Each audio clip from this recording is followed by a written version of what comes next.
Les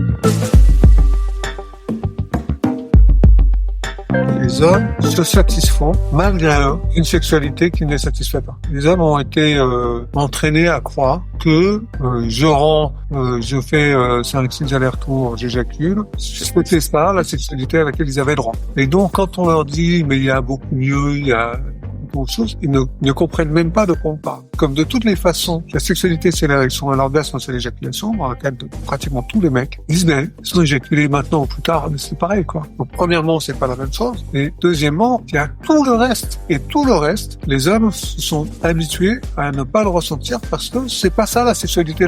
Et c'est fou. Et ça, c'est très compliqué à faire découvrir. Qu'est-ce qu'être un homme aujourd'hui ? Ces dernières années, la parole des femmes s'est libérée et affirmée, invitant les hommes à réévaluer leur place et leur identité dans un monde où les anciennes normes ne correspondent plus aux réalités actuelles. À présent, l'homme est encouragé à se questionner, à demander soutien, à exprimer sa sensibilité et à trouver un équilibre entre force et vulnérabilité. L'intention de ce podcast est d'élargir les horizons, de revisiter les représentations du masculin et d'offrir des perspectives pour mieux se comprendre et renforcer nos liens. Je m'appelle Loïc Gernot, je suis coach relationnel et j'accompagne les hommes à mettre des mots sur leurs ressentis, à exprimer leurs besoins et à affirmer leur singularité.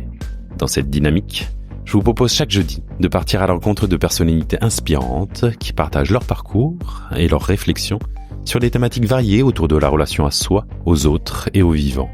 Un lundi sur 2, je vous invite également à découvrir un épisode spécial avec une femme qui nous offre son regard sur les masculinités ou avec une conversation entre hommes où nous explorons ensemble des sujets profonds et d'actualité. Si ce podcast résonne pour vous, je vous invite à le partager autour de vous, à le noter sur votre plateforme d'écoute préférée et à commenter les épisodes sur les réseaux sociaux ou sur Discord. Vous pouvez également soutenir sa production en contribuant à une cagnotte participative sur Tipeee.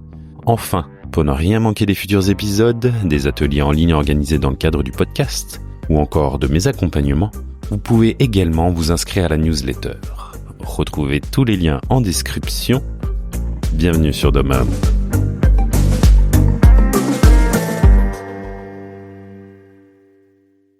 C'est quoi une sexualité épanouie ? Moi, ça fait partie des questions que j'aime aborder et explorer dans ce podcast, et j'avais envie d'en discuter avec un expert, Guillaume de Brébisson. Thérapeute psychocorporel et sexothérapeute, Guillaume accompagne les hommes et les couples dans leur chemin vers une intimité plus consciente et respectueuse. Dans cet épisode, il partage son parcours, les prises de conscience qui ont façonné son approche, et pourquoi reconnecter le cœur et le corps est une clé essentielle pour redéfinir la sexualité. Ensemble, nous abordons des sujets universels, l'impact de la pornographie, les injonctions de performance et les défis liés à l'éducation émotionnelle des hommes. Guillaume explore aussi comment construire des relations où le consentement et le respect sont au cœur, tout en questionnant les modèles traditionnels de masculinité.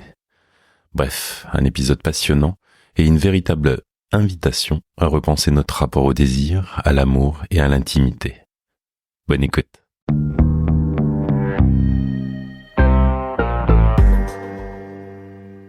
Salut Guillaume. Salut Loïc. Bienvenue. Merci. Comment tu te sens, Guillaume ? Eh ben écoute, ça va bien. Ça va plutôt très bien. Ouais. C'est quoi ta météo ? Tes ressentis intérieurs en ce moment, ce début d'année ? Tu sais, les débuts d'année, c'est toujours un peu pareil, c'est plein d'espoir. Ce qui veut dire que quelque part, on jette un regard toujours un peu attristé, enfin, sur l'année écoulée, puisqu'on met plein d'espoir pour celle d'après. C'est donc que nos espoirs n'ont pas été comblés l'année passée. Et finalement, c'est drôle parce que je pense que ça aussi, c'est très masculin, c'est-à-dire cette projection de nous-mêmes dans l'avenir. Projection, ces projets, ces désirs, d'aller vers, quoi. Voilà. Et j'ai écouté il y a pas longtemps un petit partage, une petite vidéo sur Instagram d'une jeune femme. J'ai oublié le nom, mais j'ai trouvé intéressant. Et elle disait, on parle toujours d'avoir une année de plus, mais en fait, on a toujours une année de moins. C'est-à-dire que à chaque fois qu'on avance, ce qu'on fait, c'est que la seule direction vers laquelle on avance, c'est celle de notre finitude. Donc, on ne fait que se soustraire des jours, des années, des mois, des semaines de vie. On ne fait que ça. Et par conséquent, quel est finalement ce désir qu'on a?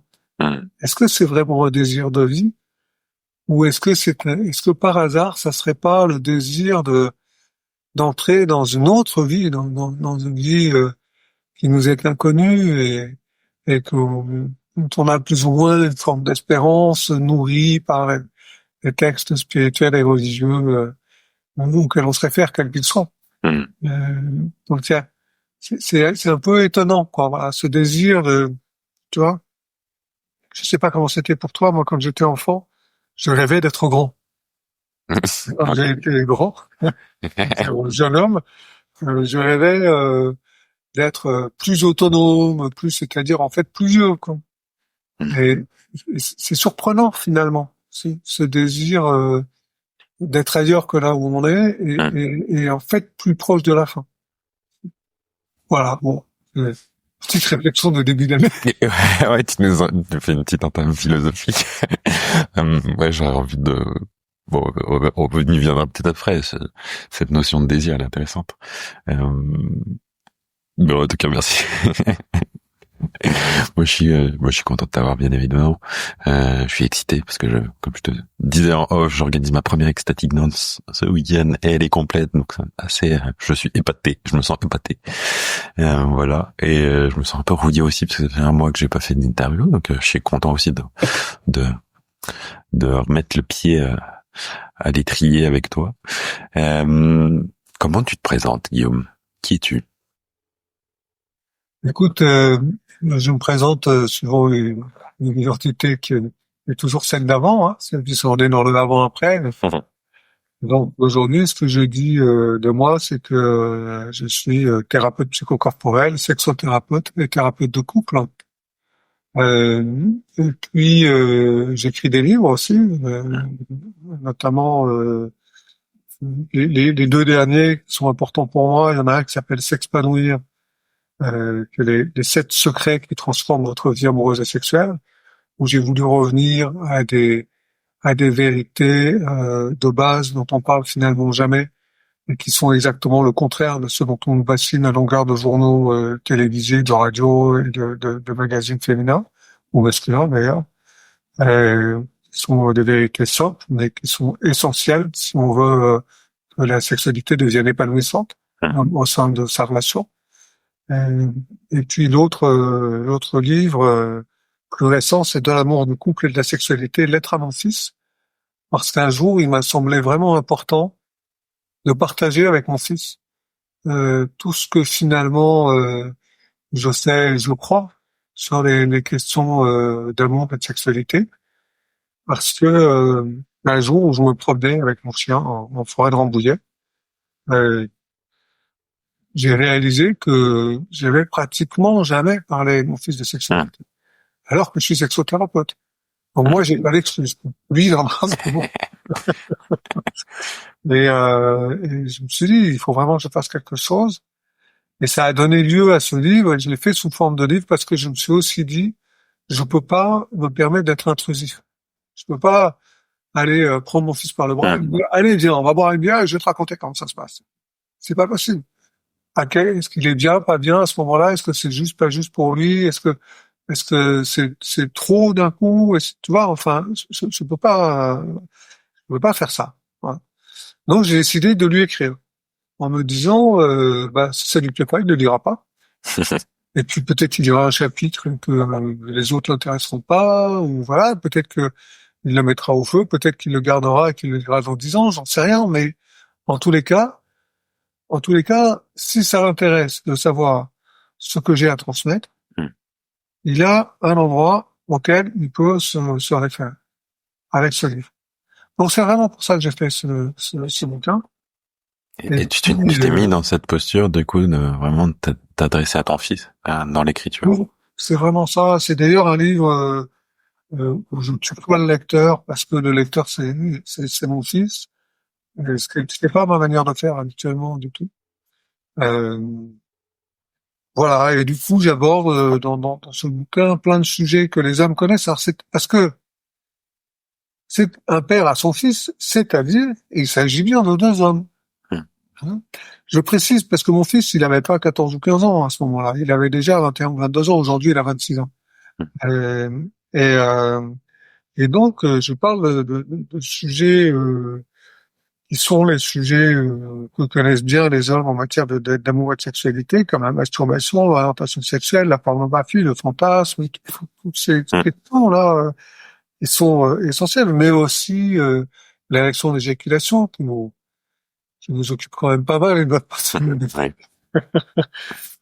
Les questions de pénétration, et puis aussi les vraies questions comment dire, fondamentales sur qu'est-ce que c'est que le couple, qu'est-ce que c'est que l'amour, qu'est-ce que c'est que les périodes sans sexualité, parce qu'on est toujours là à parler de la sexualité, on est juste de dire que dans la vie d'un homme ou d'une femme, il y a de longues périodes où il n'y a pas de sexualité, plus ou moins longues, mais j'avais encore un patient hier qui me parlait de périodes de 6, 8 ou 9 mois où il ne fait pas l'amour, sachant qu'il est marié à la même femme depuis 30 ans, etc. Donc, c'est pas un problème de manque de partenaire. Euh, voilà, et puis la question de la sacralisation de la sexualité et qu'est-ce que c'est finalement que être un homme, quoi, avec tout ça. Et j'ai voulu livrer à la fois un témoignage et un enseignement, un peu les deux. Voilà. Ouais, il y a côté éducation, guide. Oui, et point de réflexion pour tout lecteur ou toute lectrice, parce que comme par hasard, ce livre, beaucoup lui parle des femmes. Ouais, pas étonnant. Voilà, il s'intéresse. Je ferai peut-être un jour une lettre à ma fille qui sera lue par mon fils. Mais voilà. Et je pense que... Alors, ce que je voudrais dire aussi, c'est que c'est un livre du masculin, quoi, de l'homme à l'homme. C'est pour ça aussi que j'étais tellement... ça me parle tellement, le nom de ton podcast, d'homme à homme.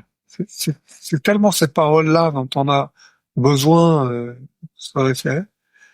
Et c'est pas quelque chose de masculiniste. C'est-à-dire que je suis pas en train de dire que les femmes sont pas bien ou je sais pas quoi. Enfin, je me place pas du tout dans cette posture-là. Au contraire, une grande partie de mon travail, et notamment dans ce livre, c'est un travail de réconciliation entre hommes et femmes, parce que je pense que là, on est dans une période qui est extrêmement nocive pour la relation homme-femme, et que c'est pas en s'écrasant en tant qu'homme, ni en l'agressant, qu'on va réussir à rétablir le dialogue, et on a vraiment besoin de rétablir un dialogue. Parce que là, ça va plus du tout, quoi. Il y a vraiment un gros problème. Et donc, c'est aussi ma contribution dans ça. On va sûrement y venir. Et par curiosité, il l'a pris comment, ton fils, du coup, ce livre? Écoute, mon fils, il est très réservé. Alors, il l'a lu avant publication. Et il m'a demandé des détails, des informations. Il voulait qu'on reparle de certains sujets, comme masturbation, pornographie, d'autres trucs, enfin. Il voulait bien mieux comprendre ce que j'avais écrit. Et donc, on a eu une discussion sur la sexualité qu'on n'avait pas eu. Point de vue là, j'ai rempli mon office, il a rempli son office, voilà. Et puis voilà. Et puis je sais qu'il est dans sa bibliothèque, il feuillette de temps en temps. Il a permis l'ouverture d'un dialogue. Il a surtout permis à mon fils de savoir que il pouvait frapper à ma porte à n'importe quel moment sur ces sujets, que c'était open, quoi. Et ça, je trouve que ça a mis quelque chose d'apaisé dans la relation. Tu vois. Et comme si le fait de pas savoir, est-ce que je peux parler de ça, est-ce que je peux pas, est-ce que c'est ouvert, fermé, etc. Finalement, créer une forme de tension intérieure qui se relâche quand on sait que non, c'est bon. Et alors, du coup, on n'a pas forcément besoin de parler. Ouais. Rien que le fait de savoir s'il y a qui a la permission, possiblement, permet la libération. Ouais, c'est intéressant. Voilà. Ça a été facile d'écrire ce livre pour toi? C'était une écriture enthousiasmante. C'est-à-dire que je me mettais à mon bureau et puis ça fusait. Ça fusait. J'écrivais 10, 12 pages, ce qui est beaucoup dans une seule séance d'écriture. Et puis je posais pas mon stylo parce que c'était mon ordinateur, mais je m'arrêtais, je me relevais, j'étais un peu comme si je me réveillais, quoi, d'une sorte de transe. Et puis je faisais le reste de la journée parce que je peux jamais écrire une journée entière. Comme tout le monde, j'ai le travail. Donc c'est 1 heure par-ci, 2 heures par-là, tu vois. Et voilà, c'est écrit comme ça. Je me souviens pas qu'il y ait eu de période, comme il y en a souvent, de période de blanc. Il y a des périodes où j'écris beaucoup pendant peut-être, mettons, 3 semaines, 4 semaines, puis il se passe plus rien pendant 3 semaines. Tu m'avais écrit. Non, je crois mon souvenir, c'est qu'il a été écrit pas tout d'une traite, mais de façon continue dans le temps. Ouais. Sur 3-4 mois. Enfin, il y a quand même 250 pages, donc c'est pas un petit peu de travail. Et voilà, c'est plutôt un bon souvenir parce qu'il y avait tout ce côté enthousiasmant. Je savais pas où j'allais. Je savais que je commencerais par la masturbation, ça c'était clair pour moi. Mais après, les sujets sont venus à moi.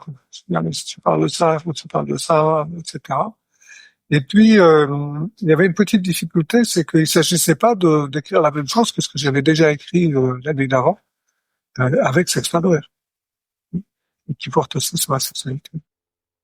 Et d'ailleurs, aujourd'hui, j'ai un peu l'impression d'avoir dit ce que j'avais à dire sur la sexualité, avec ces 2 livres-là. C'est-à-dire, je continue d'écrire, j'ai des projets de publication, tout ça, mais ça portera plus sur la sexualité, je pense.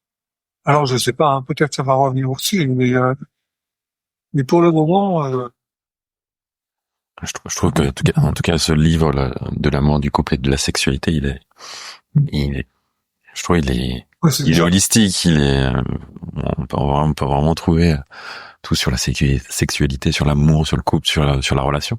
Donc de ce côté-là, je l'ai trouvé très intéressant et voilà, c'est pour ça qu'il y a un côté vraiment guide, moi je le trouve. Et tu disais qu'il y a eu beaucoup de femmes qui achetaient le livre. Du coup, j'imagine t'as des retours. Quels sont ces retours? Est-ce qu'il y a des choses étonnantes, surprenantes? Mais moi, j'ai des femmes qui me disent, mais je ne reconnaissais pas la sexualité masculine. Et ça, tu vois, je n'aurais jamais imaginé qu'on me dirait ça. C'est-à-dire, je me suis aperçu en entendant ces retours-là,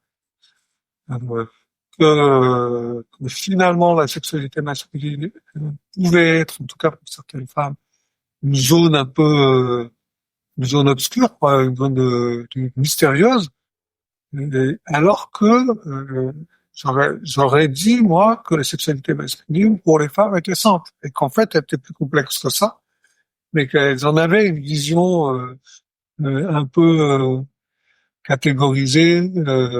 Ah bon, le mec il prend c'est bestial. C'est ça. Et donc j'ai été très surpris de voir qu'il y avait plusieurs femmes qui m'ont dit que maintenant elle était consciente qu'il y avait quelque chose de plus riche, de plus mystérieux, inconnu pour elle, et qu'elle savait pas comment se saisir de ça, quoi. Parce que quand même, en fait, ce livre, il a aussi un autre objectif, c'est de faire parler les hommes, parce que les hommes ne parlent pas. Oui. C'est chouette, très bien. Les hommes ne parlent pas. Donc, quel est l'homme qui parle de sa sexualité à une femme? Elle arrive presque jamais. Même dans des relations longues, voilà, très très aimantes et tout ça. Les mecs, ils parlent pas ou de ce qu'il va d'ailleurs. Ils sont, l'homme il montre, il fait, mais il explique pas. Et du coup, ce livre permet, je pense, d'apporter ça à ma sauce, à ma façon. Mais bon, ça c'est tout ouvrage et le fruit des conceptions d'auteur.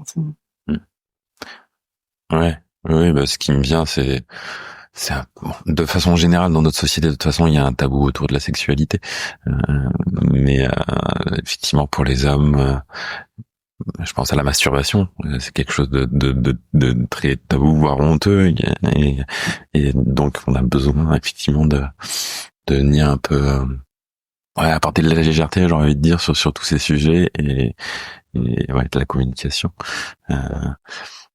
Et il y a des pères qui t'ont écrit, est-ce qu'il y a un côté... Les pères qui l'ont acheté, Ouais. qui l'ont lu, et qui m'ont et qui l'ont et qui ne m'ont rien dit. En vrai, mec. Non, je peux connaître certains de mes lecteurs parce que je les leur vends de la main à la main. La taille, on le trouve en librairie, c'est tout match. Mais je trouve qu'avec les stages que je fais, avec la thérapie, etc., j'ai des personnes qui me viennent vraiment pour m'acheter mon livre. Et mais les hommes ne m'en reparlent pas après. Et je sais qu'ils le lisent. Et, ou alors ils me disent 3 ou 4 mois après, ah ouais, j'ai lu votre livre, je voulais vous dire, vraiment il est bien. Plaisir. J'ai parlé de masturbation tout à l'heure en disant que la sexualité était tabou. Je vais juste raconter une petite histoire qui est toute récente. Là encore sur Instagram, c'est ma femme qui m'a alerté, Sabrina. Elle m'a dit regarde ça, et elle m'a montré une femme qui explique avec un tableau noir à la main et une craie en train d'écrire des choses au tableau, que la masturbation est dangereuse et qu'elle fait perdre la force vitale, que on vieillit avant l'heure, que on peut même avoir des dommages neurologiques, etc., etc.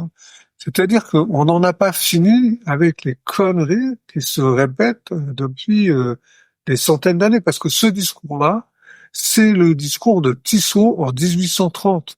Donc, Tissot, qui est le sombre crétin, qui a publié un ouvrage qui a eu un succès européen, c'est-à-dire à l'époque mondiale, sur les méfaits de la masturbation, et qui est à l'origine d'un mouvement anti-masturbatoire qui a pris des proportions complètement démentes à la fin du 19e siècle et encore au début du 20e siècle.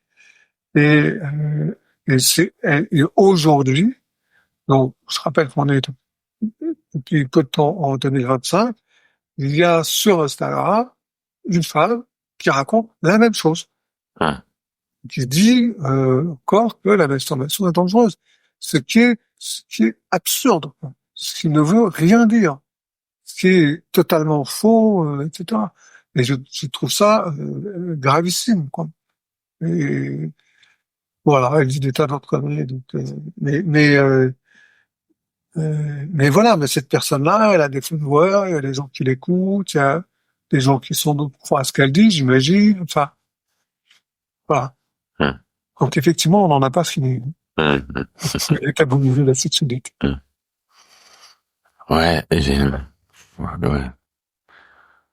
envie de dire comment on sort, ce qui façonne beaucoup, je crois, la sexualité de la société, parce que je pense que ça a une influence aussi sur les femmes, c'est la pornographie. Alors moi, ce que j'aime bien dans le livre, c'est que en t'adressant à ton fils, tu prends du recul sur ça, c'est-à-dire c'est pas la pornographie en soi est pas tu la mets pas comme mauvaise, non, il faut tirer une croix dessus, etc., mais prendre du recul et mais comment on peut j'ai envie de dire comment on en sort tout ça. C'est compliqué parce que la pornographie, d'abord, je pense que c'est une chose qu'il faut rappeler, c'est qu'elle a toujours existé. C'est-à-dire que on retrouve sur les cavernes des hommes préhistoriques des scènes de cul.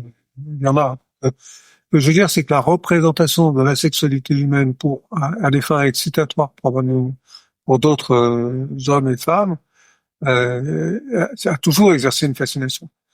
Donc, la pornographie en soi, ça fait partie de la vie. Donc, regarder la pornographie de temps en temps, c'est pas vraiment un souci. Je dis dans le bouquin que moi aussi, je fais. Enfin, je veux dire, j'aime pas les gens qui parlent dans des croisades pour dire c'est mal, etc. 95% des hommes regardent la pornographie. Et les 5% qui restent, on ne sait pas s'ils disent la vérité. Donc, je veux dire, voilà, c'est général, c'est comme ça. Donc le problème n'est pas la pornographie. Le problème, c'est le mode de vision qu'on nous propose aujourd'hui, assorti à l'ampleur du phénomène. Ça, c'est problématique. Parce que donc le mode de vision, je rappelle, c'est les téléphones portables. Aujourd'hui, la pornographie est disponible partout, puisqu'on a tous un téléphone portable et on a pratiquement tous un ordinateur, portable ou pas portable. Donc, on a accès à la pornographie. Tout un point, ouais. Parce que les tubes sont gratuits, parce qu'on peut se déverser sur notre ordi ou sur notre téléphone plein d'images en permanence. Et ça, c'est quelque chose qui a beaucoup changé. Moi, quand j'étais ado, il n'y avait pas encore Internet. Hein, voilà, je suis de la génération d'avant, moi. Et la pornographie, c'était le truc crypté de Canal+. C'est ça. Donc on voyait les hachures avec. On voyait à peu près ce qui se passait. Moi, on l'a tous fait. Bon, c'est pas très pratique. Et c'était une fois par mois. Et sinon, il fallait aller acheter des journaux porno. Ou le vidéoclub. Parce que bon, il fallait être copain avec le kiosque, parce que si on n'avait pas 18 ans, il n'avait pas le droit de les vendre, tout ça, mais c'est pour mon père, enfin bon. Bref. C'était pas simple, quoi. Il y avait des cassettes vidéo, d'accord. Enfin, même si ton père avait des cassettes vidéo de cube, pour les sortir et les mettre dans le magnétoscope, fallait pas qu'il soit là, parce qu'il y avait un seul magnétoscope et une seule télé par famille. Donc, l'accès était beaucoup plus compliqué qu'aujourd'hui. Aujourd'hui, c'est pas du tout ça. Tu cliques, ça descend vers toi et t'es enseveli sous les images.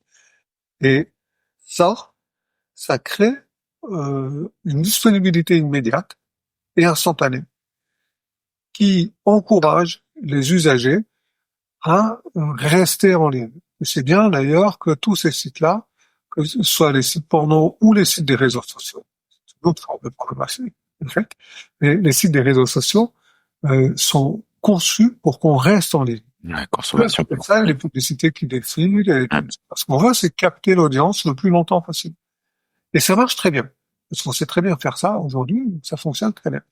Donc le problème, c'est que l'usager qui rentre sur un site porno, il va y rester 20 minutes, une demi-heure, une heure, parfois 2 ou 3 heures, hein, et il va revenir le lendemain, et le surlendemain, et le jour d'encore après, etc., etc.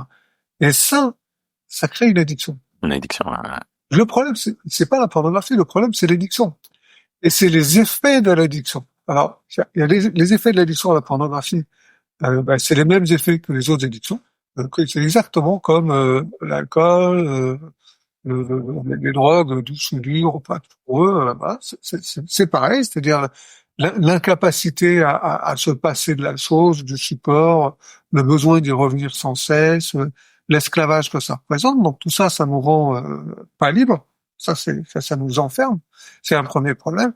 Et le deuxième problème, c'est que les scènes qui sont représentées dans les images pornographiques qui nous sont proposées, les images pornographiques gratuites nous sont proposées, parce qu'il y a aussi ça, il y a du gratuit et du payant. Et tout le monde va sur le gratuit, évidemment, et c'est là que les scènes sont les plus violentes, finalement, puisque ce qui est représenté, c'est une relation homme-femme qui est absolument pas empreinte de respect, qui est pas empreinte d'accord, on parle même pas de consentement. Voilà. La vidéo classique, c'est quand même une femme est en train de, je sais pas quoi, de boire le thé chez elle. Un homme arrive, elle le regarde à l'entrejambe, elle trouve qu'il bande, elle lui saute dessus, elle taille une pipe. Enfin, on est dans un monde qui n'existe pas. Ça se passe pas comme ça entre hommes et femmes. Et où il n'y a pas d'autre interaction possible que l'interaction sexuelle. Et ça, c'est extrêmement malsain comme message. Parce que même pour des hommes faits, même pour des gens qui ont déjà vécu, qui ont déjà eu des relations, etc., c'est déformant et ça a un impact sur leur manière ensuite d'être en relation avec d'autres hommes et avec les femmes. Et ça met devant nos yeux une espèce de filtre permanent qui est il y a de la sexualité partout. Mais ce filtre permanent avec il y a de la sexualité partout, c'est le même que celui qu'on trouve chez les victimes de violences sexuelles. Les victimes de violences sexuelles, un des problèmes que l'on rencontre, toutes les victimes de violences sexuelles, toutes, sans exception, hommes ou femmes, quelle que soit la période où elles ont été victimes d'une violence, toutes les personnes se sont construits un mode d'interprétation du monde dans lequel il y a de la sexualité partout. C'est-à-dire que dès qu'elles sont en relation avec quelqu'un de l'autre sexe, en général, elles imaginent qu'il y a une sexualité possible. Ça les plonge dans, c'est comme si toute interaction était possiblement sexuelle. Donc, ça veut dire quoi? Ça veut dire, j'ai été victime de violence sexuelle, c'est mon cas d'ailleurs, effectivement. Je me promène, je vais faire mes courses au supermarché, je croise une jeune femme plutôt jolie, elle me regarde sans me regarder et elle a un sourire sur les lèvres. Hop, tout de suite, il y a une notion de sexualité. Ah tiens, peut-être je pourrais me la faire, peut-être non. Et ça détruit la relation. Parce que je peux plus avoir un sourire innocent face à cette personne. Mon sourire, il y a mon sourire, et puis il y a mes yeux, et puis derrière mes yeux, il y a ce truc qui dit, ah tiens, celle-là, je pourrais peut-être me la sauter, je sais pas quoi. Donc, et évidemment que ce message-là, énergétiquement, est perçu par la personne en face. Donc ça veut dire quoi? Ça veut dire que je suis isolé parce qu'à chaque fois, je suis en train de mettre de la sexualité là où il y en a pas. Pourquoi c'est comme ça? Parce que quand on est victime de violence sexuelle, la sexualité est venue nous attraper à un moment où on n'était pas du tout prêt pour ça. On a rien demandé. C'est-à-dire que ce soit le petit garçon qui se fait peloter à un moment donné dans les vestiaires, comme ça m'est arrivé, ou la jeune fille qui a bu peut-être un coup de trop dans une soirée, c'est possible, et dont un jeune homme en profite pour se servir sur elle. Elle n'a rien demandé. C'est c'est l'effraction. Et cette effraction, elle nous poursuit. C'est-à-dire, puisque il n'existe pas de frontière qui me permet de déterminer si à un moment donné je rentre ou je rentre pas dans la sexualité, ça veut dire que tout est sexuel. Tout est sexuel. En fait, je m'isole de la frontière du monde parce que tout n'étant pas sexuel, les autres personnes ne peuvent pas me comprendre. Et quelque part, je deviens une forme d'abuseur au moins en pensée. Parce que puisque tout est consommable, tout est, tu vois, je suis dans un monde malsain. Eh bien, ce côté malsain du monde, parce qu'il y a de la sexualité partout, c'est celui qui est créé par l'abus de vidéos pornographiques. Et donc, c'est très grave. Parce qu'en fait, on crée chez des personnes, enfants, adolescents, adultes, les mêmes effets que le traumatisme d'une violence sexuelle, simplement en leur projetant des vidéos de façon continue. Voilà. Et c'est tragique, quoi. C'est vraiment tragique. Et donc, effectivement, c'est pas la pornographie le problème, c'est l'abus. Mais l'abus, il est là, il est consubstantiel à la manière dont la pornographie nous est proposée aujourd'hui. Personne ne peut dire, ça, tu sais, moi, quand je parle de pornographie avec mes patients hommes en thérapie, ils sont un discours de junkie, quoi. Ils me disent, mais j'arrête quand je veux. Sauf que c'est pas vrai. C'est comme, ouais, tu bois trop d'alcool, tu vas dire, non, mais j'arrête quand je veux. Sauf que non. Et la pornographie, c'est le même problème. Donc voilà, c'est ça qui est tragique. Et après, ça n'empêche pas qu'il y a aussi du porno féministe, des films porno avec des histoires, qu'il y a, voilà, il y a une autre pornographie qui est possible aussi. Enfin. Oui, ou des vrais couples qui signent, etc. Donc, je pense qu'effectivement, je crois pas qu'il y ait une croisade sur la pornographie en soi, mais sur le type de pornographie et sur sa consommation, bien évidemment. Et parce que, comme tu dis, celle qui est gratuite, etc., il y a une objectisation de la femme aussi. De la femme et de l'homme, hein. Oui, ouais, c'est vrai. Mais oui. Oui, parce que ça, tu vois, c'est intéressant parce que on dit toujours ça, l'objectif de la femme. C'est vrai. La femme, elle est vraiment caricaturée dans la vidéo. C'est tout à fait vrai. Mais l'homme aussi, en fait. Ouais. L'homme aussi. On n'est pas des bites sur pattes. C'est pas. C'est là où aussi, moi je dis toujours, quand je lis souvent des publications féministes, etc., ou de femmes qui sont déçues par la sexualité des hommes et qui sont en mode, l'homme arrive, il tire son coup et voilà, il a pris son plaisir et il s'en est allé. Mais moi, à chaque fois, je suis là, mais non, il prend je pense pas qu'il prend tant de plaisir que ça, parce que c'est une sexualité qui me semble pauvre en fait. La sexualité des hommes peut être beaucoup beaucoup plus riche, et c'est ce que tu abordes notamment dans ton bouquin. Et C'est bien que tu parles de ça parce que je crois que ça c'est quelque chose de très subtil, c'est-à-dire les hommes, en règle générale, les hommes se satisfont malgré eux d'une sexualité qui ne les satisfait pas. C'est-à-dire les hommes ont été entraînés à croire d'une façon ou d'une autre que je rentre, je fais 5-6 allers-retours, j'éjacule. C'était ça la sexualité à laquelle ils avaient droit. Et donc, quand on leur dit, mais il y a beaucoup mieux, il y a complètement autre chose, souvent, ils ne comprennent même pas de quoi on parle. Comme de toutes les façons, la sexualité, la sexualité, c'est l'érection, à l'orgasme, c'est l'éjaculation, dans le cadre de pratiquement tous les mecs. Ils disent, mais, soit éjaculer maintenant ou plus tard, mais c'est pareil, quoi. En fait, non. D'abord, c'est pas pareil. Ouais, au bout de 3 minutes ou au bout de 35 minutes, c'est pas la même chose. Et au bout de 3 heures, c'est encore très différent. Donc, premièrement, c'est pas la même chose. Et deuxièmement, il y a tout le reste. Et tout le reste, les hommes se sont habitués à ne pas le ressentir parce que c'est pas de la sexualité. C'est pas ça, la sexualité normale, quoi. Et c'est faux.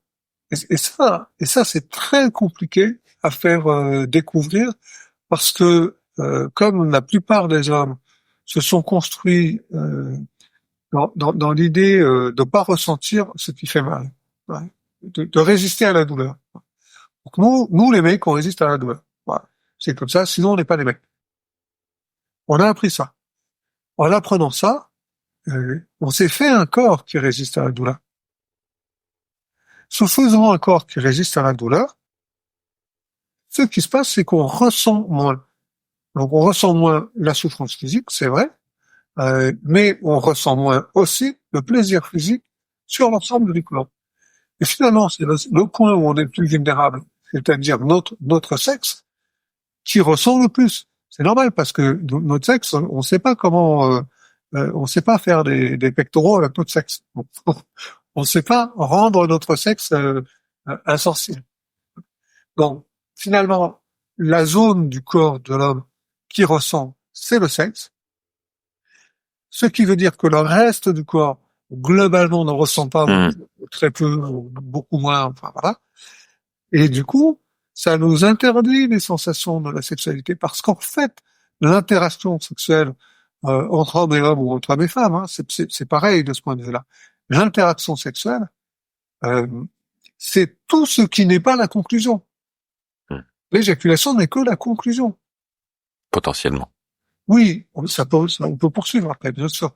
Mais pour l'homme, je veux pas dire l'objectif, si, c'est souvent l'objectif. Si, c'est objectif. L'objectif, comme c'est un objectif, on veut y aller le plus vite possible. C'est-à-dire qu'on fait tout à l'envers. En fait, on fait tout à l'envers. Et de ce point de vue-là, il y a une très grande incompréhension avec les femmes qui, elles, ont été enseignées, on va dire, à justement faire attention à leur corps, bien le traiter, mettre des crèmes, je sais pas quoi, enfin prendre des bains avec de la mousse en bain, et ce genre de choses. Et tout ça les amène à encourager le ressenti corporel. Donc typiquement, pour une même caresse, pour une caresse d'intensité identique, l'homme va presque rien ressentir et la femme va ressentir quelque chose. Donc la femme, elle jouit de tout son corps. Enfin, en tous les cas, elle a la capacité de jouir de tout son corps. Alors que l'homme, il faut qu'il le gagne, ça. Il faut qu'il l'apprenne. Et du coup, la femme a une perception globale de la sexualité qui est justement beaucoup plus globale, qui est holistique, et où tout entre en jeu, et pas l'homme. Et le pire de ça, c'est que les femmes ont bien intégré ça, c'est-à-dire que pour une femme, un mec, c'est au niveau du sexe qui joue. Hein. Donc une femme qui aime son homme, ça, quand la sexualité démarre entre les deux, qu'est-ce qu'elle va faire? Elle va le prendre au niveau du sexe, elle va commencer à le masturber, ou je sais pas quoi, ou elle va me faire le son, enfin bref. Et c'est ce qui est très bien, très agréable et tout ça. Mais, ça veut dire que elle néglige d'elle-même, le reste du corps de son homme. Ouais, c'est réducteur. Voilà. Donc on est tout le temps enfermé là-dedans. Et le porno nous dit la même chose. Le porno nous dit, il y a que la queue qui compte. Ouais.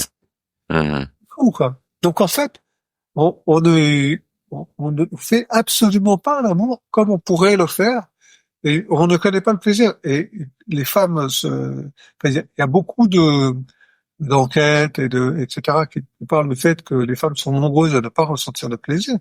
Et moi, j'aimerais bien qu'on interroge les hommes. Parce que les hommes n'éprouvent pas de plaisir sexuel. Ils éprouvent le cheat de l'éjaculation. Je dis souvent aux femmes, ça ressemble un peu à quand on se retient de faire pipi, puis que tout à coup, on lâche. Voilà, c'est l'éjaculation, c'est un peu ça, quoi. À le côté, je me retiens, et puis pouf, le soulagement soudain. Et bref, donc ça, les hommes connaissent ça. Ils croient que c'est ça le plaisir. C'est pas ça le plaisir. Et donc, ils sont, en fait, privés de la sexualité. Plus ils s'enferment dans la sexualité masculine classique, traditionnelle, celle qui est justement montrée par le porno et tout ça, et moins ils savent ce que c'est que le plaisir. Et c'est pour ça que derrière, ils vont volontiers aller s'engager de la surstimulation. Donc l'échangisme, enfin tous ces trucs-là, ou aussi le SM, le bondage, tout ça. C'est-à-dire tout ce qui peut donner plus de stimulation de façon à ressentir enfin quelque chose, quoi. C'est-à-dire qu'une fois de plus, on y va, on va dans le mur, on va cogner, nous, les mecs, on va là où ça fait mal. Mais là où ça fait mal, ça fait pas bien. Espèce d'escalade pour aller ressentir, quoi. Voilà. Cette escalade, le seul produit la seule chose qu'elle produit, c'est que elle amène à justement ressentir de moins en moins. Oui, on le voit dans la consommation notamment du porno de certaines personnes où les films deviennent de plus en plus violents. Oui, parce que sinon, il y a un film qui est formidable. Il s'appelle Men, Women and Children. Men, Women and Children, c'est un film qui raconte les effets de la surutilisation du téléphone portable dans les relations humaines. C'est super intéressant. Et tu as un jeune ado qui regarde beaucoup de porno et qui, à 17 ans, ne bande plus, littéralement. À 17 ans. Parce que il est passé par tous les stades, qu'il a fallu qu'il aille voir les trucs qui sont de plus en plus hard, etc. Et finalement, il n'y a plus rien qui le fait réagir. Et c'est exactement comme ça que ça se passe. Je raconte dans le bouquin que bon, moi évidemment, j'ai quand même pas mal exploré la sexualité avec mon épouse Sabrina. On a fait beaucoup de choses, on a fait beaucoup de tantra, on a rencontré beaucoup de gens, on a discuté avec énormément de monde. Et dans toutes les personnes qu'on a rencontrées, bien entendu, on a rencontré des échangistes convaincus, des gens qui sont heureux de faire des échangistes de plusieurs années. Moi, je me rappellerai toujours de cette conversation que j'ai eue avec un homme très sympa, qui me disait, mais j'ai plus de désir. Parce que moi, je fais que des échangistes. Je vais, je disais, il allait dans des boîtes et puis dans des soirées. On a beaucoup de soirées, de petites partous et tout ça.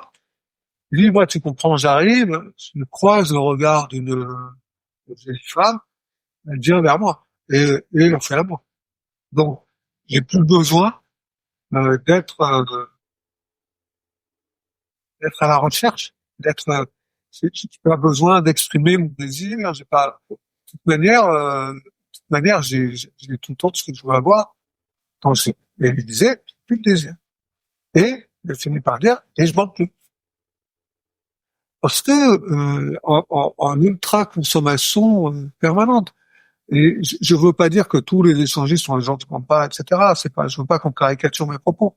Mais ce que je veux dire, c'est que cette logique qui consiste à surstimuler systématiquement pour aller vers du plus, pour recevoir plus, pour ressentir plus, etc. C'est la logique en fait inverse de celle à laquelle on devrait obéir si on veut aller vers le plaisir et vers la satisfaction profonde du corps. Parce que à l'inverse, quand on va dans la bonne direction, qu'on est dans la douceur, dans la lenteur, qu'on fait participer l'intégralité du corps à la sexualité, etc., on arrive à des sensations de plénitude invraisemblables qu'on ne peut ressentir sinon que avec des méditations très profondes.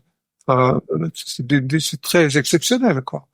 On arrive à une plénitude globale du corps et de l'esprit, un repos de l'âme qui est fou, avec des manifestations de jouissance extrêmement fortes. Donc, c'est pas du tout, je suis pas du tout en train de dire qu'il faut faire l'amour moins, ou que je sais pas quoi, ou que c'est mal, ou non, c'est le contraire. Je veux dire, c'est délicieux, c'est absolument, mais mais pas en allant vers du plus, parce que ça nous amène à nous couper complètement de notre ressenti, quoi. Mais c'est une réponse un peu longue à ta question. Ouais, non, c'est très intéressant. C'est très intéressant. Et toi, dans ta position de thérapeute, ouais, c'est quoi la photo de la sexualité, notamment des hommes aujourd'hui? Et les hommes, ils sont pas heureux dans leur sexualité. Enfin, moi, les hommes que je rencontre, qui me parlent de ça, d'abord, d'abord, souvent, c'est étonnant parce que les hommes que je reçois en thérapie, je les reçois, et puis il leur faut plusieurs mois pour me parler de leur sexualité. C'est-à-dire que j'ai deux types de consultations de ce point de vue-là. J'ai l'homme qui a une question, qui veut une réponse et que je reverrai jamais. Donc, il vient voir le spécialiste. Il pose sa question, il veut savoir comment résoudre le truc et en général ça se résout pas en une séance, mais bon. Mais il a sa réponse et après il s'en va, je le crois plus, quoi. C'est limite si je le croise dans la rue, il se cache. C'est vraiment ça. Et puis sinon j'ai des hommes qui viennent en thérapie, qui depuis le début savent bien que cette sexualité qu'ils veulent parler, mais qui mettent plusieurs mois avant d'en parler. Parce que c'est pas simple. C'est pas immédiat, c'est pas instantané, même s'ils savent qu'avec moi, ils vont trouver une écoute et que c'est complètement ouvert et qu'il n'y a pas de problème. Et même comme ça, ils sont rassurés par ça, mais avant d'entrer dans leur vulnérabilité liée à la sexualité, il leur faut du temps. Et un long temps de mise en confiance. Et puis après, ça va pas. Enfin, je veux dire, les hommes que je rencontre, moi, sont pas des hommes qui sont heureux dans leur sexualité. Ils sont pas épanouis, c'est pas vrai. Et c'est souvent, souvent, il y a une lassitude après 40, 45 ans, tu vois. Ils se disent bon, c'est bon, quoi. Enfin voilà, j'ai un, deux, trois pchits, j'ai donné beaucoup, quoi. Et j'en ai marre, ça m'intéresse pas. Et en même temps, ça me fatigue, quoi. Oui, j'ai beaucoup de personnes d'hommes qui me disent, en fait, ça m'intéresse pas tellement, quoi. Et là aussi, je voudrais aller un peu contre les représentations standards parce que il y a une représentation classique qu'on trouve qui consiste à dire que c'est la femme qui a la migraine et qui a pas envie de faire l'amour. Et moi, combien de fois dans les coups que je vois c'est l'homme qui dit je suis fatigué, quoi. Je suis fatigué, ça m'intéresse pas. Ça m'ennuie bien que toi ça te rende malheureuse, mais bon, moi j'ai autre chose à faire, plus j'ai envie de dormir. Et c'est une profonde souffrance derrière. Je pense que ça revient un peu à ce qu'on disait au début de l'entretien, cette espèce d'exigence de l'homme vis-à-vis de lui-même. Je pense que très fréquemment, les hommes sont en train d'essayer en permanence de répondre à un modèle, d'être digne d'un modèle. Et le problème, c'est que le modèle n'est pas bon. C'est pas les hommes qui sont pas bons, c'est que le modèle qui se projette n'est pas logique. Et qu'en plus, c'est pas celui que les femmes attendent, ni leurs enfants. C'est-à-dire qu'on est tout seul avec notre modèle d'homme qui plaît à personne. C'est trop difficile à tenir pour les hommes, qui correspond pas à ce que veulent les femmes, qui correspond pas à ce que veulent nos enfants. Et on essaye d'y correspondre parce qu'on connaît que ça. Et puis à un moment donné, on lâche. Et le mec qui monte tout le temps et qui fait jouer sa femme à tous les coups, etc. À un moment donné, c'est juste pas vrai. C'est comme ça, donc on arrête. Voilà. Il y avait, je me souviens quand on s'était parlé au téléphone il y a un mois, il y avait on avait parlé à un moment, des problèmes rencontrés dans la sexualité dans le couple, et on va dire, si on prend le schéma opposé des hommes dont tu parles là, qui sont fatigués, qui ont plus forcément envie, etc. Au contraire, il y en a qui ont envie, et quand il y a un refus en face, ou en tout cas il n'y a pas un désir partagé, il y a un sentiment de rejet des hommes, c'est ça que tu m'expliquais. C'est-à-dire que, en fait, les hommes ont tendance à beaucoup s'identifier. Non, je vais dire autrement. Je reprends ma phrase. Homme ou femme, on s'identifie, on protège notre partie la plus vulnérable. Voilà.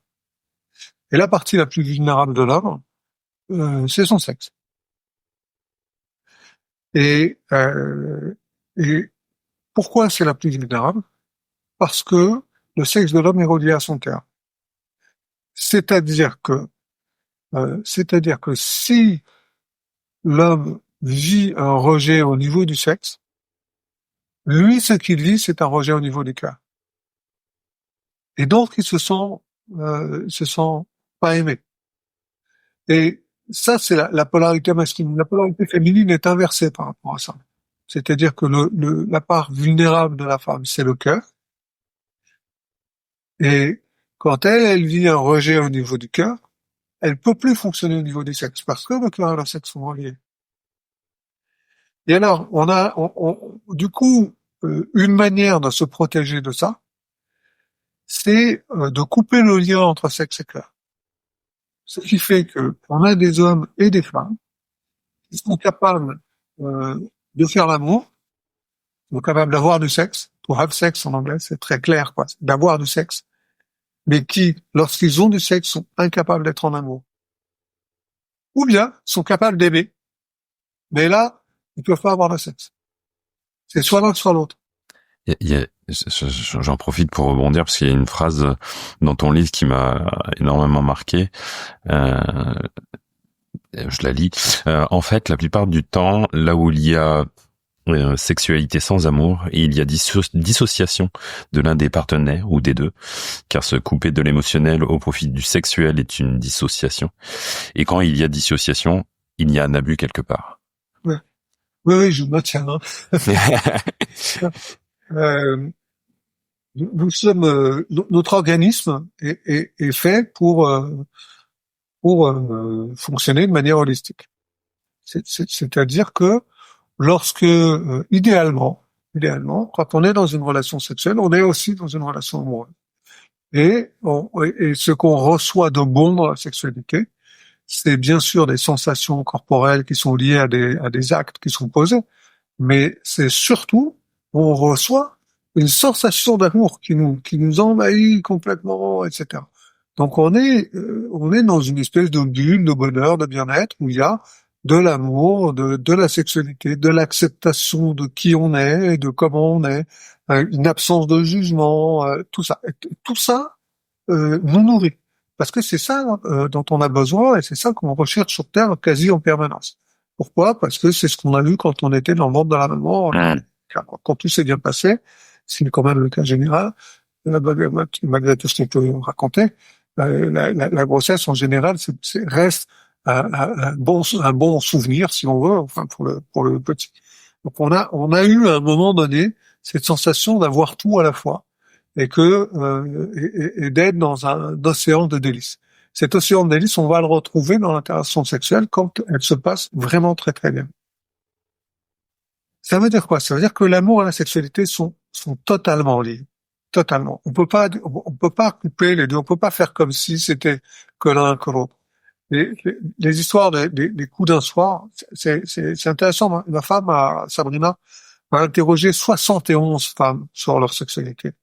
Et elle a passé 3 à 8 heures à chaque fois avec chacune de ces femmes. Wow. D'accord? Alors, elle a des infos sur la sexualité des femmes qui sont incroyables.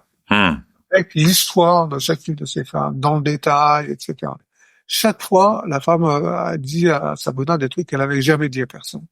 Sur ces 71 femmes, il y en a un très grand nombre qui ont vécu les coups d'un soir, bien sûr, comme tout le monde, j'ai envie de dire. Il n'y en a aucune qui lui dit que c'était agréable. C'est-à-dire, elles ont toutes regretté l'expérience, parce que c'est douloureux de se couper de l'amour quand on fait du sexe. Et quand on pratique cette coupure, on va contre le fonctionnement de notre organisme. Parce que le fonctionnement de notre organisme en matière de sexualité, c'est l'ouverture. Et l'ouverture, c'est aussi l'ouverture du cœur. Tout s'ouvre dans le corps en même temps. Bien sûr, on peut bloquer. Donc, c'est ce qui se passe, par exemple, dans les coups d'un soir, parce que c'est très dangereux d'ouvrir son cœur à un inconnu un soir après une boîte de nuit. Bien sûr qu'il faut pas le faire. On est bien d'accord. Donc, on se coupe. Mais si on se coupe, quelque part, on s'abuse. Pourquoi? Parce que l'abus, c'est ça. L'abus, c'est j'utilise une partie de toi pour me satisfaire. Donc, je fais comme si tu étais à ma disposition. Je fais comme si tu étais tu parlais tout à l'heure d'objectisation, mais voilà, c'est exactement ça, quoi. Je prends une partie de toi et je m'en sers parce que ça va me faire du bien. Et ben, quand on coupe le cœur et le sexe, ce qu'on fait, c'est qu'on prend une partie de l'autre pour se satisfaire. Qu'on soit l'homme ou la femme, ça change rien. On va prendre le sexe de l'autre pour obtenir une satisfaction assez rapide et éphémère de toutes les façons. Et on ne respecte pas le besoin de notre partenaire d'être elle ou lui dans son intégralité organismique, dans son côté holistique. On ne le respecte pas. Et combien de fois, que ce soit dans des romans ou dans des films ou dans des témoignages d'hommes ou de femmes à la télé ou dans les journaux, on constate ça. Moi, j'ai participé à de très nombreux stages de tantra, par exemple. Vraiment très nombreux. Hein. Tu n'imagines pas le nombre de fois où une femme se retrouve à faire l'amour avec un homme dans le cadre, à l'intérieur du stage, je veux dire en dehors des structures qui sont proposées, le soir dans les chambres, etc. Et puis l'homme rentre chez lui, parfois retrouver sa femme, hein, et la femme elle est complètement démolie. Et elle est démolie pourquoi? Parce que portée par l'énergie tantrique, portée par cette énergie d'amour universel qui est effectivement dans le stage, qui est là, etc. Elle s'est complètement ouverte. Donc, s'étant complètement ouverte, elle s'est aussi ouverte sexuellement, mais elle avait le cœur ouvert. Et le mec, lui, il a pris ce qui l'intéressait ce soir-là, et puis après, il est rentré chez lui. Donc lui, il s'est coupé, et là, on est en plein dans une situation d'abus. Alors on peut dire, ouais, elle aurait pu s'en douter, tout ça, bien sûr, mais ça veut dire quoi? Ça veut dire que ce qu'on vient de dire, c'est quand je laisse mon cœur parler, je suis un con. C'est hyper violent. Tu vois, on dit, on vient juger le fait que une personne se laisse aller à être qui elle est en présence de quelqu'un d'autre dans le cadre d'une interaction sexuelle. C'est du rejet pur et simple. C'est extrêmement négatif. C'est comme si ce qu'on venait de dire, c'est elle est humaine alors qu'elle devrait être un robot. Mais non, mais on n'est pas censé être des robots. On est censé être des humains. C'est pour ça que je suis tout le temps en train de parler d'amour, moi, avec l'université de l'amour, avec les bouquins, avec tout ça. Il faut revenir à ça. Il faut revenir au fait qu'on a besoin d'être aimé, on a besoin d'aimer. C'est fondamental, quoi. Dans ce que bon, déjà, ça me touche énormément ce que tu dis. Je trouve ça que c'est important tout ce que tu nous dis.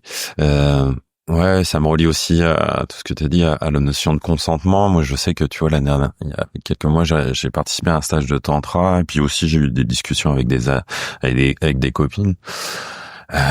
Et il y a toute cette notion de consentement, de désir, de là, par exemple, dans l'exemple où tu donnes, où la femme s'ouvre au cœur, et puis finalement, du coup, l'autre en profite. Tout ça est très complexe, je trouve, tu vois, là où sociétalement parlant, on parle beaucoup de consentement à grande échelle, mais j'ai l'impression qu'on est tous à la ramasse sur ces notions. Moi, je me suis aperçu des fois que, des fois, moi, j'en oubliais, clairement, à des moments entraînés, j'en oubliais de demander le consentement. Je me suis aperçu aussi beaucoup que beaucoup de femmes étaient programmées à répondre aux désirs de l'homme. C'est-à-dire que elles en oublient pleinement de se poser la question, moi, qu'est-ce que je désire? Je me pose même pas la question. En face, il y a du désir, donc j'y réponds. Et du coup, même s'il y a consentement, des fois, demande de consentement, est-ce que la demande est réellement positive, tu vois? Si en face, c'est super touchy, quoi. Le consentement, c'est très compliqué parce que la manière dont on le présente classiquement, qui est de dire, ça revient à dire, il faut demander la permission. On veut pas dire le contraire. Enfin, je veux dire, évidemment que si, ça veut dire quoi? Ça veut dire, si la personne avec qui tu veux faire l'amour n'est pas d'accord, il faut pas le faire. Donc ça, là-dessus, on est d'accord. Si elle n'est pas d'accord, il faut pas y aller. C'est vrai. Sinon, on est dans une situation de viol. Il n'y a aucun doute. Enfin, ça, c'est absolument certain. Maintenant, alors le consentement, en théorie, il peut être retiré à tout moment. On peut consentir à faire l'amour, mais pas consentir à faire quelque chose dans le cadre de relation sexuelle, et donc on va pouvoir s'arrêter, etc. Bon, sur un plan cérébral, logique, tout ça est vrai. On peut pas dire le contraire. Le seul truc, c'est que l'expérience, c'est pas ça. L'expérience, c'est pas ça. Et comme tu le disais très bien, oui, les femmes sont conditionnées à répondre aux désirs de l'homme, absolument. Les hommes sont conditionnés à avoir du désir. Un mec, une femme qui cherche à susciter le désir d'un homme, si l'homme répond pas, ça va déclencher une colère, mais qui est pas juste non plus.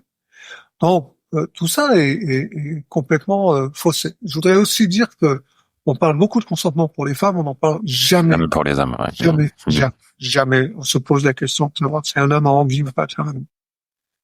Or, les hommes sont pas non plus de nouveau. Sociétalement parlant, c'est un homme a toujours envie. Ouais. C'est insupportable. C'est insupportable parce que même dans le cadre du couple de longue durée, c'est-à-dire même dans le cadre du couple de longue durée, si la femme a envie, alors t'as combien d'hommes vont dire non?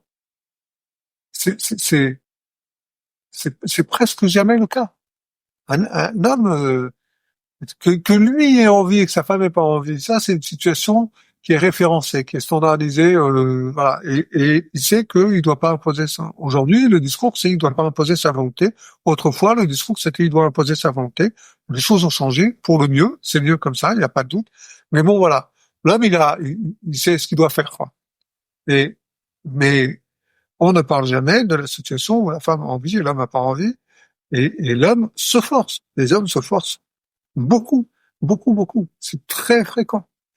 Et ça, on le retrouve aussi dans, par exemple, le stage de tantra, tout ça. Quel est l'homme qui va... on peut aussi être...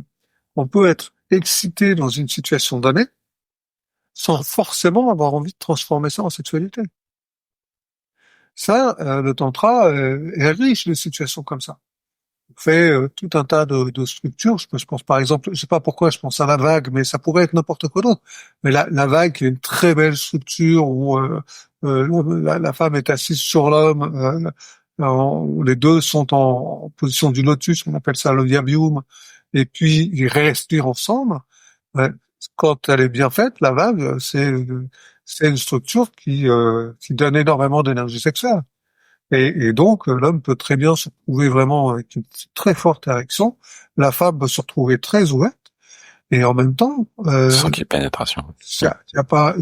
Alors, le yam-yum d'origine, c'est un yam-yum avec pénétration. Ouais. Celui qu'on fait dans les stages, il est sans pénétration. Mais on peut apprendre à goûter le plaisir d'être dans le désir, d'être dans la pleine puissance sexuelle qu'on peut avoir à un instant donné, sans forcément transformer ça en sexualité agie. Et ça, c'est très bien quand les deux sont dans cette direction-là. Mais si l'un des deux confond le fait d'être dans sa pleine puissance désirante et le fait de vouloir de la sexualité, à ce moment-là, il risque de se sentir privé par l'autre, qui lui ne fait pas cette confusion-là. Et privation va déclencher de la colère, alors qu'en fait, si tu suis la règle de consentement, à partir du moment où il y en a un des deux qui n'a pas forcément envie, ça s'arrête là. Tu vois, et je pense que c'est ça, c'est vraiment l'intérêt du tantra à mon sens. C'est justement que ça nous pousse à expérimenter ces situations de désir non agi. Ouais. Parce que on est dans une société, dans une culture où on n'a même pas le temps de désirer les choses. Je veux un bouquin, tu cliques sur Amazon, tu l'as. Moi, je dis souvent, et c'est pas une blague, hein, j'ai tellement de paquets qui arrivent dans la boîte aux lettres que très souvent, je sais absolument plus ce que j'ai commandé ou pas. Je sais plus, je reçois un paquet, ah tiens, c'est chouette, ah tiens, j'ai oublié, qu'est-ce que c'est? C'est moi qui l'ai commandé, l'avant-vente. Mais comme entre-temps, j'ai commandé autre chose. c'est de la folie. C'est, le désir n'existe plus. Donc, le consentement n'a pas réellement de valeur. Le consentement, il est contractuel. Ouais. Du même désir. Ouais, quand tu l'as parlé en termes de sexualité tout à l'heure, je trouvais ça très intéressant parce qu'il y avait finalement, et notamment dans notre société occidentale, qui a un confort entre guillemets bien sûr de vie où tout est accessible tellement là que effectivement on en perd des désirs. Et je voulais rebondir sur effectivement ouais dans ce fameux stage de tantra d'où je parlais tout à l'heure. Et j'ai pu ressentir du désir pour une femme sans qu'il se passe quelque chose derrière. Et en fait, juste d'avoir ressenti ce désir, juste de l'éprouver, de le traverser, sans qu'il y ait une finalité, un objectif derrière, juste de le vivre. Mais c'était tellement beau et bon en fait. Et j'en étais pas du tout frustré ou quoi que ce soit. Non, j'étais juste présent à ce que je ressentais et à me dire voilà, là il y a du désir. Et c'est comme éprouver de l'amour pour quelqu'un aussi sans qu'il y ait forcément une finalité dans la relation ou quoi que ce soit. Et je trouve ça, c'est pour ça que le tantra effectivement est très intéressant. Et sur ce que je disais tout à l'heure aussi au niveau du consentement, je trouve que ça va aussi en parallèle avec tout ce qui est système nerveux et nos réactions face à des situations, parce que je vais dire homme comme femme, sûrement beaucoup de femmes, il y a aussi beaucoup ces positions du figement et de la soumission qui par les traumas sont réveillés, et donc du coup des fois il y a consentement verbal mais finalement énergétiquement et profondément en fait c'est un non, tu vois, donc c'est vraiment des ma question serait derrière tout ça et il y a une part de réponse qui dirait amener de la conscience et ralentir quoi. Comment avoir une sexualité plus saine et plus juste. Ouais, je voudrais répondre à ça, mais avant de répondre à ça, je voudrais parler de quelque chose d'autre que tu as dit avant. Je pense qu'on est dans une société qui nous amène à nous considérer comme des pourvoyeurs ou des récepteurs d'expériences en général monétisées. Et par conséquent, si je veux un livre, je clique sur Amazon. Si je veux à manger ce soir, je fais Uber Eats. Si je bande, je vais sur Pornhub. Donc, Si je veux de la sexualité, je vais sur Tinder. absolument. Ouais. Exactement ça. Donc dans tout ça fonctionne parce que je me coupe d'une partie de moi humain. L'humanité, c'est pas ça. L'humanité, c'est si j'ai faim, je vais cuisiner quelque chose. Et idéalement, si en plus j'habite à la campagne et que j'ai le temps, je vais chercher dans mon potager les carottes dont j'ai besoin. L'humanité, c'est si j'ai un désir de culture, je vais me rendre quelque part, ou je vais aller écouter un enseignant, ou je vais être dans une interaction dans quelque chose, où je vais me déplacer, où je vais faire quelque chose. Et si j'ai un désir sexuel, ben, je vais m'interroger sur mon désir d'être aimé. Et donc, je vais essayer d'entrer dans une dynamique où peut-être je vais rencontrer quelqu'un que j'aime. Alors, ça prend beaucoup plus de temps que d'aller sur Tinder ou sur Pornhub. Mais là, tout l'être est investi, tout l'être est engagé. Et si je suis pleinement humain et que j'obéis à ma condition humaine, ma nature humaine, dont on est vraiment en train d'essayer de nous séparer, hein, c'est vraiment ça qui passe en ce moment dans le monde. Hein. Si j'obéis pleinement à ma condition humaine, bien la sexualité, je vais l'investir dans le cadre d'une relation longue durée. C'est une relation où il y a de l'amour. Beaucoup. Parce que cette sexualité, ce qu'elle fera, c'est qu'elle sera porteuse de mon amour. Elle exprimera mon amour. Et l'amour permettra l'émergence de la sexualité. C'est-à-dire, la sexualité, qu'est-ce que c'est? C'est je suis accepté comme je suis par la personne que j'aime le plus au monde. Et donc, je sais que je vais pas avoir de jugement, je peux être dans ma vulnérabilité parce que je suis accepté comme je suis. Et là, c'est quand on est dans cette énergie-là, dans cette dynamique-là, là, il n'y a pas de problème de consentement, hein, en fait. Parce qu'on est dans quelque chose de fluide, de naturel, etc. Et comme il n'y a pas de problème, comme dans alors je précise, dans cette dynamique-là, je dis pas que c'est la dynamique de tout le monde, justement, je suis en train de dire que c'est la dynamique qui est en train de se raréfier. Hein. Et du coup, il y a normalement aussi pas de problème d'abus, en théorie. C'est vers ça qu'il faut tendre. C'est-à-dire, c'est vers être pleinement humain, aimer un homme, une femme, pleinement, aller, arrêter d'artificialiser les expériences. Artificialiser les expériences en les monétisant. Être dans l'émotion, dans le corps, dans le cœur. Voilà. Alors après, par rapport à ce que tu disais sur la question du figement, alors, si les hommes nous écoutent, si vous avez un partenaire qui réagit pas, arrêtez tout. Arrêtez tout. Parce que le figement, c'est la marque d'un traumatisme très profond et ça se redéclenche de façon absolument inattendue pour la personne en face, en tout cas. La personne qui vit le figement sur le moment, elle ne comprend pas. Après coup, elle peut éventuellement le comprendre dans son travail, tout ça. Et la personne qui est face au figement, elle peut pas prédire que le figement va se produire. Qu'est-ce que c'est que le figement?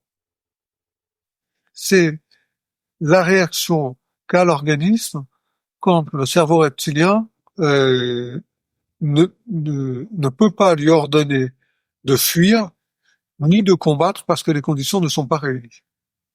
Donc dans ces cas-là, tout ce qui reste à l'organisme, c'est faire le mort. Donc si on prend un exemple avec des animaux sauvages, on comprend très bien. Le lion attaque la gazelle, que fait la gazelle? Elle fuit. S'il y a une proie, elle fuit. Voilà. Et comme elle court plus vite que le lion, elle a une chance. Et avec un peu de bol, elle va s'en tirer. Le lion attaque un autre lion. Que fait l'autre lion? Il combat. Parce qu'il est de puissance équivalente et qu'il a une chance. Et peut-être il va s'en sortir. Et puis, vous vous trouvez devant un lion au parc Kruger. Vous n'aviez pas anticipé et il y a un lion devant vous. Et il a ses petits derrière et tout, il veut les protéger. Vous êtes mal barré. Et je vous conseille pas de courir parce que vous allez courir moins vite que lui. Je vous conseille pas de combattre parce que vous avez aucune chance de gagner. La seule chose qui vous reste, c'est de faire le mort. Et ça, c'est pas une décision que vous allez prendre, c'est votre cerveau reptilien qui va analyser la situation en moins d'une seconde et qui va vous faire ce qui a le plus de chances de vous assurer une survie. Et le plus de chances de vous assurer une survie, bien souvent, c'est de faire le mort, c'est-à-dire le cœur bat plus, on n'a plus de transpiration, on n'a plus rien. Et l'animal, il vient, il regarde, et puis il n'est pas intéressé par tuer un mort, donc il s'en va. Mais c'est pas une décision que vous prenez, c'est quelque chose qui s'impose. Alors, j'ai pris des exemples dans la savane, mais si je suis à un moment donné, par exemple, un petit garçon ou une petite fille, il y a mon oncle qui vient dans ma chambre et qu'il commence à me caresser là où il n'a pas le droit de me caresser, je peux pas fuir parce que c'est dans ma chambre, il y a les parents derrière et l'oncle c'est le représentant des parents. Je peux pas combattre parce qu'il est beaucoup plus grand et plus fort que moi. Donc qu'est-ce que je peux faire? Je peux me laisser faire.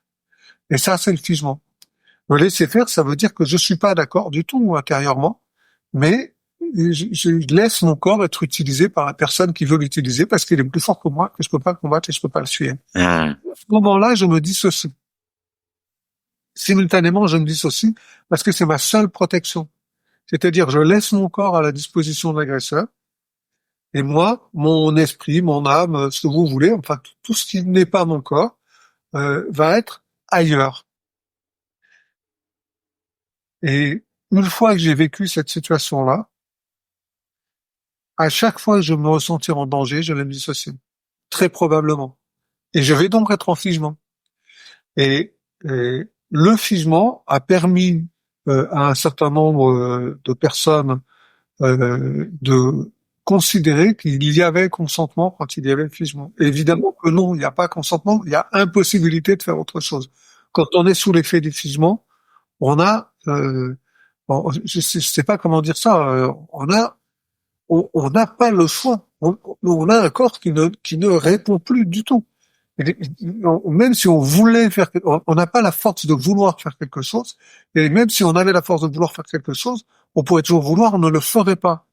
Le corps est coupé du mental. Donc on peut pas décider quelque chose. On est hors de capacité de décider.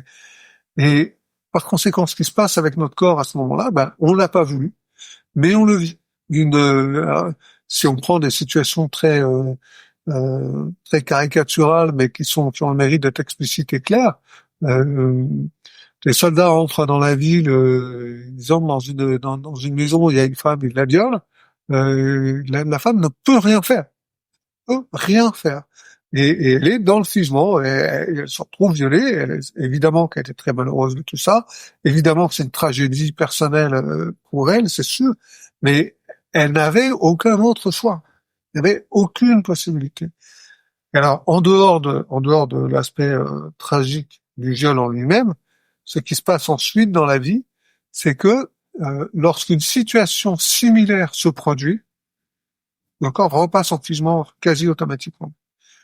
Donc ça veut dire, lorsque 10 ans plus tard, la même femme qui a été violée par un soldat fin fond d'un pays en guerre se retrouve mariée à un homme qu'elle aime, et que cet homme-là souhaite faire amour avec elle, il est possible, il n'est pas certain, mais il est possible que tout à coup elle bascule en figement. Et si l'homme continue de faire l'amour, c'est un viol. Et parfois l'homme peut ne pas s'en apercevoir. Donc il peut se retrouver en train de violer sa femme malgré lui. Et parce que le figement, il n'y a pas marqué figement sur le front. Le figement, c'est tout à coup une baisse de tonus générale et une absence. C'est comme quand ce qu'on appelle l'étoile de mer. À chaque fois que la femme fait l'étoile de mer, elle est en figement, mais le figement provoque un système étoile de mer. C'est-à-dire, je me laisse faire, je participe pas, je suis pas là, etc.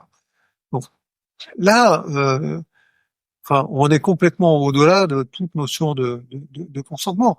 Ce qui se passe, c'est que, alors, ça, c'est aussi quelque chose que moi je crois, c'est qu'on est dans une société où on vit de plus en plus de mini-expériences de dissociation, tout, autant qu'on est, tout le temps, tout le temps, tout le temps, tout le temps. Dès qu'on prend son téléphone portable et qu'on commence à scroller sur Facebook ou Instagram, on est à dissociation. Donc en fait, on vit ça on vit la dissociation tout le temps, pas le figement tout le temps, mais la dissociation tout le temps.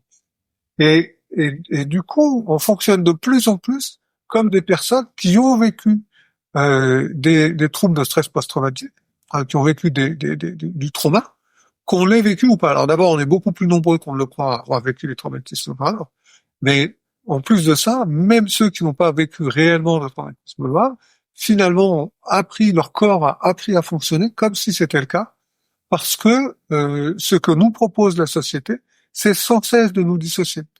Donc quand on se dissocie, eh bien, on est plus propriétaire de son propre corps.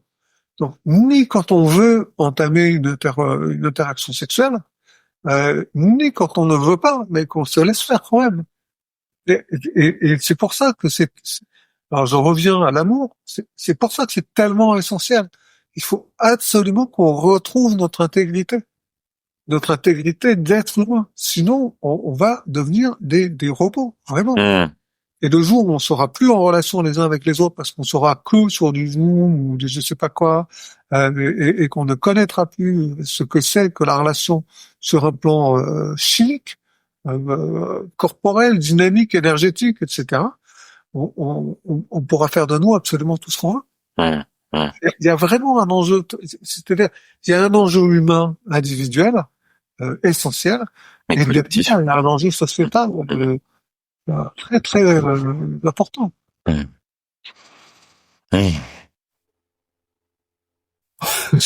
Non, alors déjà, c'est tout ce que tu nous racontes là. Non, en fait, j'ai une part de moi qui est en train de me dire, Loïc, il faut bientôt qu'on finisse l'interview. Et une autre qui me dit, waouh, c'est trop riche tout ça, comment on fait? J'aurais envie d'aborder encore plus de choses, malheureusement. Mais bon, la contrainte est aussi ce qui fait la liberté, je crois. Oui, avec ça. Voilà, c'est ça. Ouais, mais moi, j'ai envie de te poser une dernière question, quoi. Du coup, pas forcément. En fait, je vais rebondir sur tout ça. C'est quoi tes conseils? Qu'est-ce qu'on fait? Moi, il y a de la conscience forcément qui me vient, des pratiques de conscience, quoi, de revenir dans le corps, de la méditation, de la danse. Voilà, bah, en tout cas, ouais, il y a ça qui me vient, mais Oui, je suis complètement d'accord avec ça. C'est une question de conscience. Euh, j'ai envie de dire que ce qui serait bien, c'est que tous autant qu'on est, on arrête de croire que la manière dont on se comporte est sans conséquence. En fait, la façon dont on vit au quotidien, les choses simples de la vie, hein, pas des trucs compliqués, mais les choses simples de la vie ont énormément de conséquences sur nous-mêmes. Je parle même pas de responsabilité vis-à-vis des autres, même pas ça, mais simplement sur nous-mêmes, quoi. Et l'enjeu n'est pas d'avoir une troisième voiture, une deuxième maison, ou je sais pas quoi. Enfin, en fait, ça, ce sont des colifichets derrière lesquels on court parce que on nous a dit de courir derrière. Mais que ce qui rend réellement profondément heureux, ce qui nous permet de nous épanouir. J'aime bien le terme épanouir parce que moi, ça m'évoque une fleur qui s'ouvre, quoi. Voilà. De nous épanouir comme une fleur qui s'ouvre et de nous sentir complètement pleins. Ce qui permet ça, c'est d'être, ce que je disais tout à l'heure, pleinement humain. C'est-à-dire d'être dans le ressenti, d'être dans l'émotion, de partager de l'amour avec une personne qui est fondamentale pour nous, d'être un bon père de famille, c'est ça qui est important. Alors, pourquoi c'est si essentiel de le dire et de le répéter? Parce que si d'un côté on s'interroge sur qu'est-ce qui est important pour moi, et que ensuite on s'interroge sur à quoi est-ce que je consacre mon temps, en général, on va s'apercevoir qu'on consacre son temps pour des choses qui ne sont pas celles qui sont importantes pour nous. Et donc, il faut pas s'étonner qu'on soit pas heureux derrière. Évidemment. Parce que nous sommes les artisans de notre vie. Nous sommes l'artisan de notre vie. C'est clair, c'est nous qui sommes dans la vie. Et c'est pas ésotérique ce que je dis. Je suis pas en train de parler de la manifestation de tout ça. J'en pourrais, mais c'est pas le sujet. Je suis juste en train de dire, votre quotidien, c'est juste la suite de tous vos choix, quoi. Et donc, si ça va pas, posez-vous la question, quelles sont mes valeurs fondamentales? Et quand on pose la question, donnez-moi 3 valeurs fondamentales, bon, je demande ça à mes patients souvent, donnez-moi vos 3 valeurs fondamentales. On tombe sur des trucs du genre la famille, l'amour, le couple, la joie.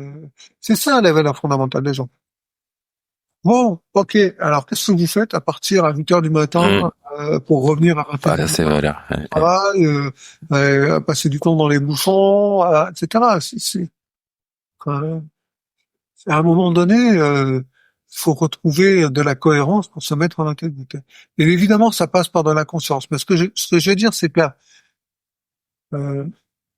quand on dit conscience, c'est juste, c'est la conscience. Mais quand on dit conscience, souvent derrière, ça va avec, par exemple, méditation. Et d'ailleurs, tu l'as dit toi-même. Et moi, je suis d'accord pour qu'on médite. Et j'ai moi-même été méditant très longtemps, mais il y a plein de gens qui sont réticents à ce genre d'exercice. Et c'est pas forcément nécessaire. C'est-à-dire, ce qui compte, c'est posez-vous la question, est-ce que vous êtes heureux dans votre vie? Oui ou non? Si vous l'êtes pas, posez-vous la question de vos valeurs, et ensuite posez-vous la question de où est-ce que vous investissez votre temps. Et là, mettez les choses en cohérence. Changez de valeur ou changez votre organisation. Il y a un truc qui colle pas, quoi. Et ça ira toujours dans la direction de être plus humain. Parce que c'est là qu'on est bien. C'est quand, en fait, c'est quand on répond au bon en. J'ai envie de caresser ce petit chien, ou bien je préfère lui donner un coup de pied. En général, j'ai envie de le caresser. Et à ce moment-là, caressons-le. Ce sont des toutes petites choses, quoi. Vraiment. Au fond de moi, ce qu'il y a, c'est un être qui a envie de sourire, de joie, de caresser, d'être caressé, d'embrasser, d'être embrassé, de dire bonjour à tout le monde. On est tous un tout petit enfant qui demande des choses très simples. On lutte contre ce petit enfant. Eh bien, arrêtons de lutter. Bon, je trouve que ce sont des beaux mots pour terminer. Oui, nous sommes des êtres d'amour, ce qui me vient. Ouais, merci Guillaume, je suis touché. Voilà, c'était très riche. Comme je dis, genre, je vais rester avec cette frustration. C'est ok, je vais la vivre. J'aurais envie qu'on discute de tellement d'autres choses, mais malheureusement. Le temps est imparti, en plus j'ai un rendez-vous derrière, donc voilà. Oui. Mais déjà en joie de tout ce qu'on a pu échanger. Merci pour pour ta présence, pour ton être, pour ce que tu viens de nous partager, pour tes lumières, pour ta vision. Donc ton livre de l'amour, du couple et de la sexualité, Lettre à mon fils, est disponible aux éditions First, si je ne me trompe pas. Voilà. Est-ce qu'il y a d'autres choses sur lesquelles tu aimerais un peu promouvoir, on va dire, pendant qu'on y est? On en a pas beaucoup parlé, mais c'est normal, de l'Université de l'amour. Mais allez faire un tour sur l'Université de l'amour. C'est facile, c'est une chaîne YouTube qui s'appelle Université de l'amour. Elle est facile à trouver. Il y a beaucoup de vidéos sur cette chaîne où on parle d'amour, de couple, de sexualité, de spiritualité avec mon épouse Sabrina ou avec des personnes qu'on interviewe qui sont souvent des auteurs de livres. Et puis on organise des stages pour les couples autour de toutes ces questions-là. Et par exemple, là, on a parlé pendant cette émission beaucoup de mettre en relation le sexe et le cœur, de faire fonctionner ça ensemble. On a un stage qui s'appelle Faites l'amour avec amour, qui porte vraiment là-dessus, mais qui n'est ouvert, comme tous nos stages, que à des couples qui sont engagés dans une relation durable. et on fait un travail qui est extraordinaire parce qu'on a bien vu, je pense là, que ça passe par du corporel, ça passe par de l'émotionnel, de l'amour, et puis que évidemment quelque part tout ça, ça nous amène dans une direction qu'on peut qualifier de spirituelle, je pense. Et voilà. Et ce travail-là, on le fait avec des couples régulièrement. Donc, n'hésitez pas aussi à aller consulter notre site web, Université de l'amour. Oui, de m'avoir invité, c'est vraiment super. Merci à toi. Écoute, je te souhaite une année 2025 pleine d'amour. Je vais nous la souhaiter parce que j'en vis moi aussi. Oui, on la souhaite à tous les deux, oui, et à tous les autres, je suis d'accord. Et à toutes les personnes qui nous auront écoutés jusqu'à cet instant. Guillaume, je te souhaite une belle journée et au plaisir de déjà te rencontrer physiquement et puis peut-être effectivement d'avoir un autre échange prochainement ou d'ouvrir un autre espace, qui sait, on verra. Belle journée à toi. Merci toi aussi.